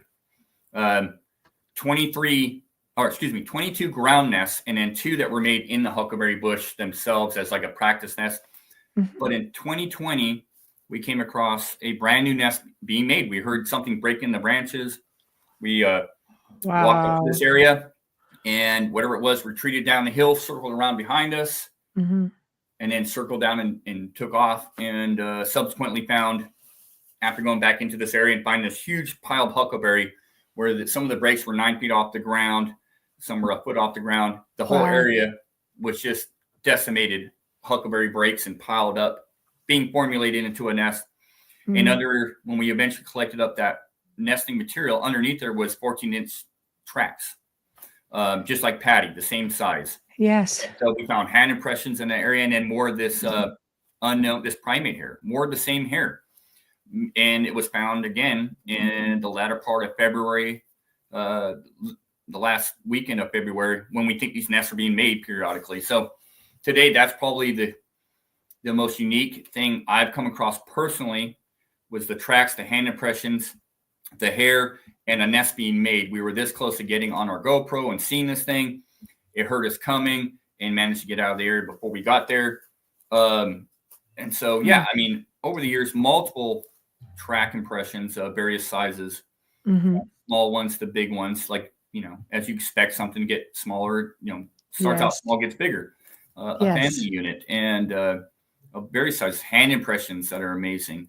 Tree, I'm not found too many. I'm not huge on tree structures and stuff like that. Maybe they do that, but most of the ones, in this area, we've not really come across any. In the very, very outskirts of this area, we have found some, and we've proven it that they were made by people, bushcrafters and stuff. I think there's a possibility they do that. Why not? But not anything of interest. I was out with Cliff Barrickman. He's from Finding Bigfoot, that guy, and he owns a museum down in Boring, Oregon, really good friend of mine. And he came across these really weird sapling breaks or sapling twists, Doug fir, and the tops and the sides were twisted around, very fresh. And you can see rub marks where something almost had a hand on it. I've never seen anything like that in the woods before, and it blew my mind because it took such strength to do that and to twist it around. Yes. What does that? I mean, I've seen. It shows a degree of intelligence too, like, Yeah, I mean, because you come across weird breaks and stuff, and I've seen elk get caught up with their antlers and deer do some weird stuff. These were manipulated. No teeth marks, no claw marks. And that's the same thing with the nest. No teeth marks, no claw marks on any of the broken huckleberry. Whatever is doing this is not known. It's not known behavior. And they're not leaving teeth marks or claw marks. No, and you need your 5 digits to do something like that. Something with an opposable thumb. Yes. Absolutely, 100%. Yeah, that's what we're seeing. And that to me speaks volumes when you can rule out people and animals. What are you left with? Especially if you find, a nice, 10-inch, 14-inch, 16-inch, 18-inch impression right there. So you got 2 things going for you, this anomaly and then that foot impression. Yes, and the nests seem like they're fairly sophisticated. Do you think that they use them for birthing? Absolutely. Yeah. I'm glad you got that. Oh, yeah. 100%. Okay. We do not think they're being made every year. We think they're made periodically in this area, probably for eons. But way off trail and remote. And they're made usually on salmon bearing years where the salmon are coming up the creeks in heavy numbers, like just 100 yards below this finger that's coming off this ridge line on a steep decline. There's a salmon bearing creek. And this, in the months of February at certain times of year, you get really big runs of salmon where you can walk across them, and then, in this area too, you have a lot of berries and stuff. Even into February, if you don't have a heavy frost, you still have berries and it's very temperate. It's wet, but temperate. You have a lot of tree cover to keep you dry. And if you build a nest, you stay off the ground nice and dry. But these nests are being found periodically every 4 to 5 years. And if Sasquatch is anything Like if its behavior is anything like anything known, like say an orangutan, and again, I'm not calling a Sasquatch an ape, but orangutans give birth every 6 to 8 years. Wow. Sasquatch are small in number. I think they don't give birth every year personally. I've never seen one give birth, so I don't know. But hypothesizing based on the nests that have been found through us and other people around the country, they're found very rarely in remote areas, and they seem to be found between February and March. And they seem to be a few in one area. It makes you wonder if they have, a group that sort of come together for that time of year, safety in numbers sort of thing. I wonder. Well, it absolutely could be. The numbers, we're finding groups of nests. Like there'll be a group of nests on this finger, and then you got a huge ravine, and then another finger, and there's another group of nests here. All these nests were made within a couple of weeks. They're all the same. They degraded the same. They were same coloration. So it was like they hop from finger to finger as they ate the food in that area. And I think Sasquatch is smart enough to know the bigger impression you leave, the more noticeable you're going to be. And so they'll hop around. You can't stay in one area too long. If I'm running from the law, I know I'm going to be on the move, and I got to be moving because that's very clever. Yeah, it's very clever. It's very smart. It's very intelligent. And so these groups of nests, there were groups of them, and they're all different sizes. You had some similar in size, 8, 9 feet, and then you had one that was 3 to 4 feet across. So if they either meet up in groups or are moving in a group, and the female is giving birth, and she makes a nest and make nests, and they can hunker down for a week, 2 weeks. And you have the salmon, you have the huckleberries, the salal all these berries, the animals in there, the deer, the grouse, the babies. You can give birth in a remote area, be left alone, and regain your strength. And the thing about the huckleberry, which is fascinating, is all these nests we're finding are made out of huckleberry leaves or huckleberry, but next to some of these nests were piles of huckleberry where they've been plucked. The leaves been plucked off and piled up.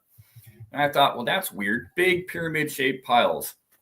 And I thought, well, maybe they're going to put those in the nest and make it more comfortable. But a buddy of mine, he goes by the name Squatchermetrics. He's a data analysis by trade. He asked me one day, he goes, is there any medicinal purposes with the huckleberry leaves? Obviously, the huckleberry itself, you understand that and the nutrients, but the huckleberry leaves, anything to that, any medicinal purposes? So we looked it up, and lo and behold, doctors used to give women a concoction of huckleberry leaf and sugar after childbirth to regain their strength. Interesting. So now you have these nests made out of huckleberry, and you have these piles of huckleberry leaves.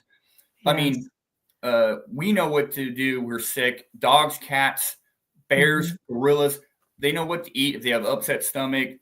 Sasquatch, it's given birth, that's what these nests are for. If they're eating a huckleberry leaf after childbirth, maybe it helps regain their strength. Yes, that makes sense. Like, instinctively, they know.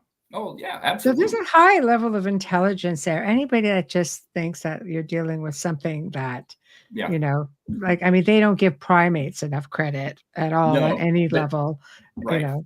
Yes. Exactly. And these things are, whether primate or not, what lineage is that? We're not talking about knuckle dwellers, they're very intelligent for their environment, very intelligent for what they do. And I don't think people should get offended by calling it a primate. That's where everything's pointing to.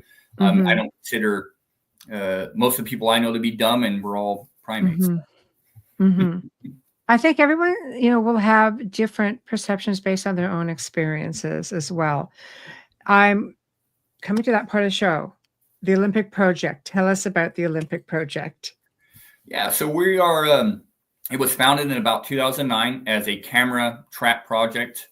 Yes. We're in the Olympics. Derek Randall's and Derek Randall's basically set up this project where it was just going to camera traps everywhere, and got in a little bit of trouble with the national park for putting cameras in spots he shouldn't be putting them. And then, as things progressed, he did get some anomalies on his cameras. Quite possibly Sasquatch on 2 of the cameras over a spell of time. But as we progressed, we've become more of a data collection. Knowing these things exist, we're just out there collecting data, and we're just a group of like-minded individuals, female, male. We're all about collecting the data, and we have biologists, wildlife biologists, we have archaeologists, we have laymen like hikers, explorers, guides, hunters. But we're just about collecting data about something we know to exist.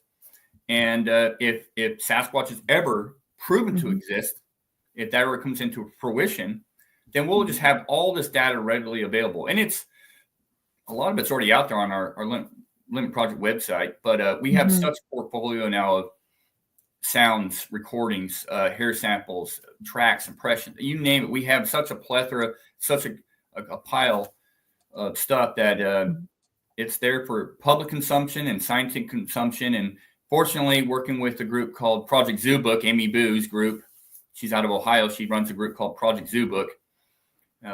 She is now, we now talk with scientists via Zoom calls once or twice a month, where I call these scientists in the Sasquatch closet.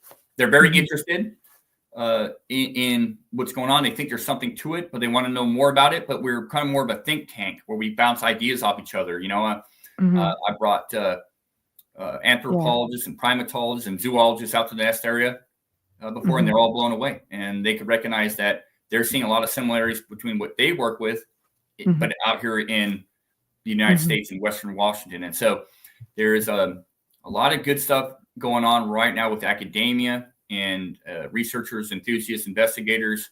There's a lot of work to be done, but that's kind of what the Lint Project is trying to do, is bring that to the forefront, showcasing that there are people out there, you know, approaching this scientifically, using a scientific method, and you know, just trying to do the best we can with the time we have, because nobody gets paid to do this.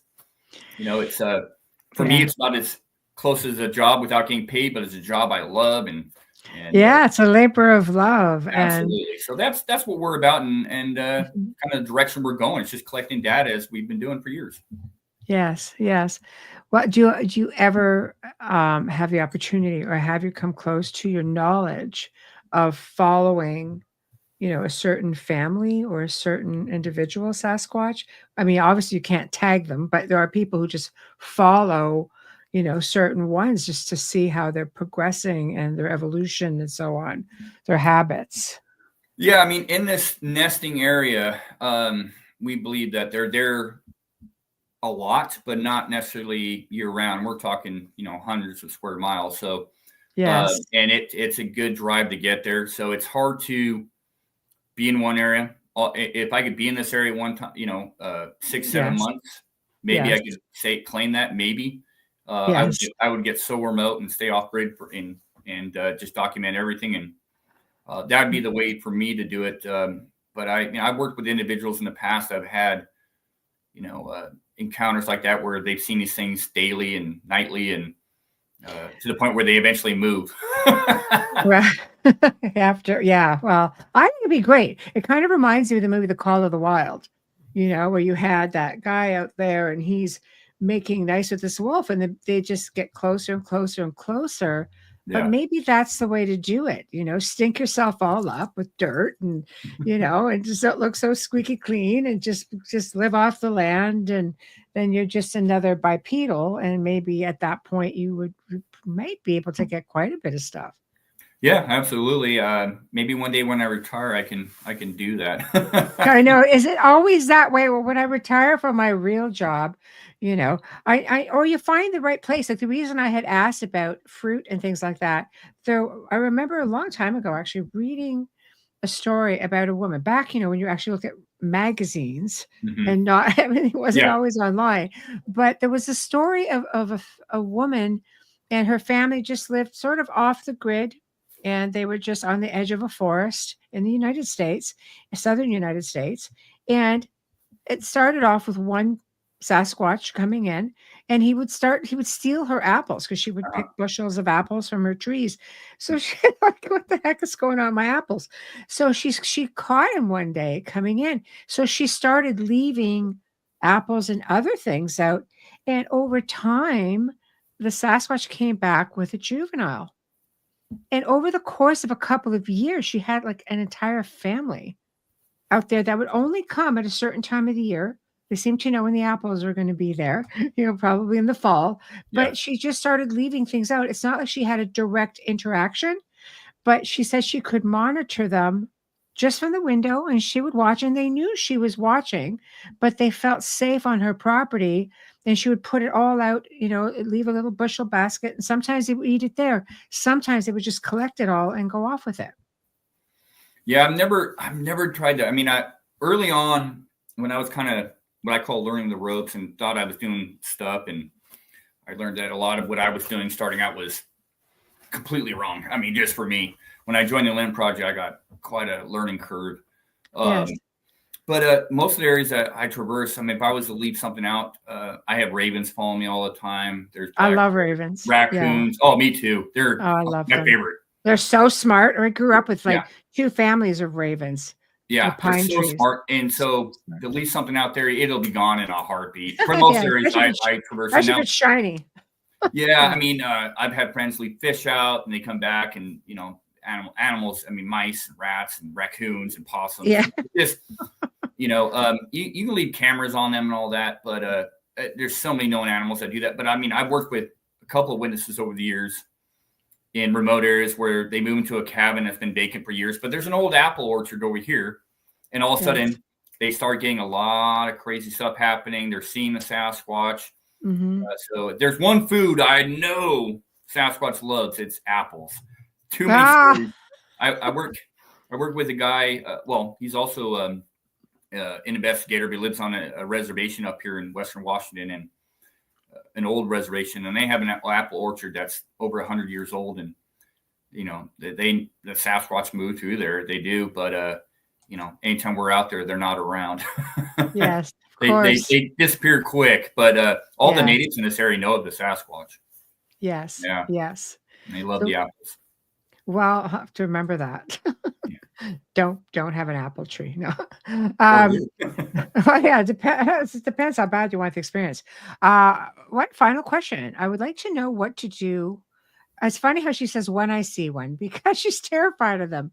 And she goes, I don't have any urge to, but if I hear one, I hear they're fast and I can catch you if they want to. Well, everything there is true. I mean, they are fast, I believe, and they could definitely catch it if they want to, but I just, I don't see a whole lot of evidence of them just, the chances of you getting plucked by a Sasquatch, I think, are pretty slim. Even if you see one, yes. I think you have a better chance, depending on where you live, of, getting bit by a mouse or chased by a bear or running into a human that's nasty in the woods rather than a Sasquatch.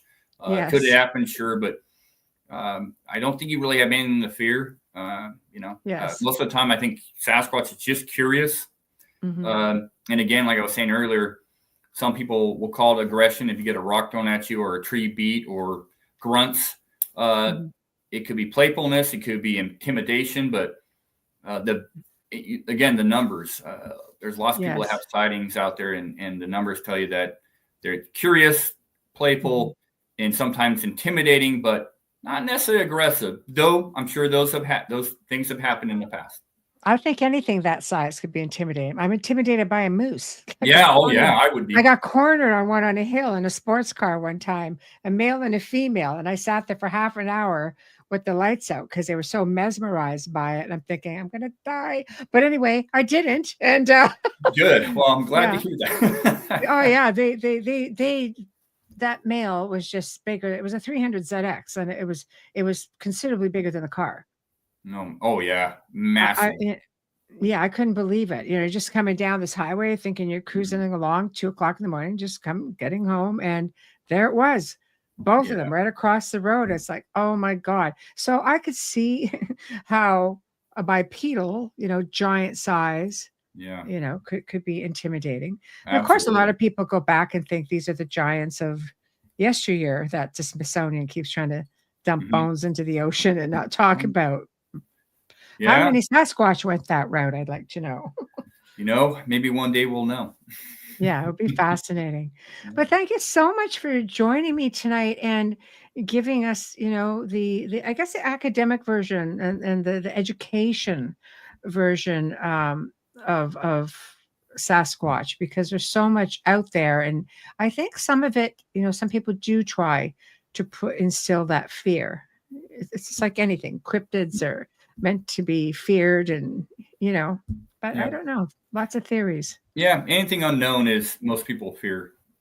It's when it becomes known that you understand it, and yeah, I just say respect, just respect. Yes. No fear, just respect. Yes, So, I agree with you. I agree with you, and maybe I'll take the jaunt over to the property, and there's a big cave out there, and there's just a lot of tree tapping, and there's a big lake on the property, and it's just perfect.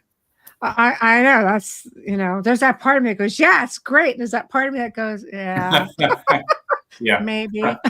Understood. Yeah, maybe it's good, maybe not. So, but thank you for joining me, and I will be in touch with you. And as soon as I can get a hold, when the next time she's in chat, I will ask her to email me, and I will see if I can connect the two of you about the Mount St. Helen. Yeah, I would love that. Sasquatch retrieval. Yeah, no, I would love that. Thank you, Michelle, and thank you so much for having me on. It's been fun. It's been my pleasure. Thank you. Pleasure. Thank you. And I will be in touch. Please do. Thank you. Thank you. Good night. Good night. Well, everyone, we have come to the end of a fantastic segment. I really enjoyed that. Sorry about the tech issue. Took him a bit of time to get here, but I'm really, really glad he made it. So big thank you, of course, to Corson for joining us this evening and giving us all of this terrific information. And you guys in chat are always fantastic. So thank you all for participating. Big thank you to United Public Radio, 107.7, 105.3. Big thank you to Folgers and Justin Snickers, Steve McGinnis. We appreciate you so very much. Tomorrow night, guys, it's going to be a lot of fun. We welcome back Constance Victoria Briggs. Woohoo! And this time, the discussion is going to be one of my favorite, which is Inner Earth. Some people call it, Middle Earth, whatever the case may be. We're going to be exploring the many theories behind it, ancient and current. We're going to talk about maybe some of these civilizations. I personally want her take on the reptilians that live under Los Angeles. That should be fun. And we'll talk about Admiral Byrd, his experience in Antarctica. There's so much information that we're going to hit on tomorrow night. And for those of you guys who missed Priscilla Rosado Cruz, the uncensored version is on Rumble right now. Go check it out, because she lined up a lot of these world events through astrology, and boy, no holds barred. We just went for it. So we've got more great shows like that coming up, and it will be under the Beyond the Outer Realm umbrella, which spins off of this show. And you can look forward to having one for the next 2 Tuesdays. Next Tuesday will be Micah Dank. We're going to be talking about his good friend Jordan Maxwell. We're going to be talking symbolism and symbols, and it's no holds barred. And then on the 28th, we bring back Michael Cameron, whistleblower, Monarch program, whole 9 yards. And oh my God, it's going to be good. So you want uncensored special edition. It will be Tuesdays, 2 p.m. We will announce it. It's not going to be every Tuesday because I'm tired, people. I will do my very best. So until then, guys, thank you. And if you're listening tonight, you were working Mount St. Helens, you saw the UFO, or not the UFO, sorry, the helicopter taking the Bigfoot across, email me. We definitely want to connect you up with Shane. Okay, so tomorrow night, guys, we'll see you then. Have a great night. Here we go.